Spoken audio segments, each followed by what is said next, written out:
नमस्कार शेतकरी मित्रांनो, स्वागत आहे तुमचं सर्वांचं आपल्या अंदाजे हवामानाच्या यूट्यूब चॅनलवर. चला मित्रांनो, बघूया महाराष्ट्र आणि भारताच्या कोणत्या भागामध्ये येणाऱ्या दिवसामध्ये पावसाची शक्यता कसं असणार. चला मित्रांनो बघूया. तर येणाऱ्या दिवसामध्ये साधारणपणे उत्तर प्रदेशच्या या भागामध्ये आपल्याला एक हलकीशी चक्रवात स्थिती निर्माण होणार आणि त्याच्यामुळे महाराष्ट्राच्या बहुतांश पट्ट्यामध्ये उष्ण वारे वाढणार मित्रांनो. आणि काही जिल्ह्यांमध्ये विजांच्या कडकडासह पाऊस पडण्याची शक्यता आहे मित्रांनो. तर अशा प्रकारे आपल्या महाराष्ट्राकडे वारे मित्रांनो येणार हे बंगालच्या उपसागराचे. आणि काही वारे कोरडेसुद्धा येणार मित्रांनो. जे पाकिस्तानच्याकडचे वारे मित्रांनो जे कोल्ड असतात त्यामुळे तापमान वाढणार. चला मित्रांनो, नकाशाप्रमाणे योग्यपणे तुम्हाला अंदाज देतो मी.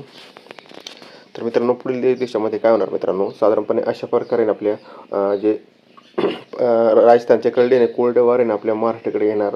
त्याच्यामुळे राज्याचे बहुतांश जिल्ह्यामध्ये आता उष्णता वाढणार मित्रांनो, तापमान वाढणार आणि काही जिल्ह्यामध्ये ह्या तापमान वाढीमुळे गडगडाटी पाऊस शक्यता वाढणार.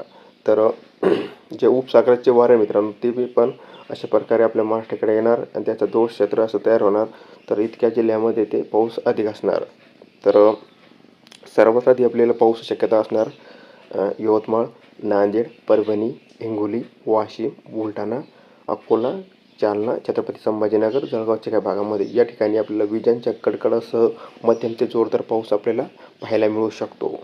तर गडचिरोली, चंद्रपूर, यवतमाळ, अमरावती, वर्धा या पट्ट्यामध्ये सुद्धा आपल्याला पाऊस शक्यता असणार.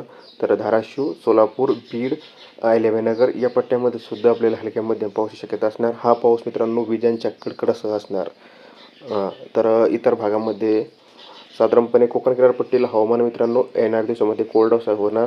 नाशिकमध्ये सुद्धा हवामान कोल्ड होणार. धुळे, नंदुरबार या ठिकाणी पाऊस शक्यता नाही मित्रांनो, एकदम वातावरण क्लिअर होणार. आणि नागपूर, भंडारा या ठिकाणी सुद्धा जास्त काही आपल्याला येणाऱ्या दिवसामध्ये पाऊस नाही दिसत आहे. तर सध्याकरता इतकंच. रोजचे व्हिडिओ बघण्यासाठी आपल्या चॅनलला सबस्क्राईब करून सोबत बेल आयकॉनला प्रेस करायला अजिबात विसरू नका. धन्यवाद.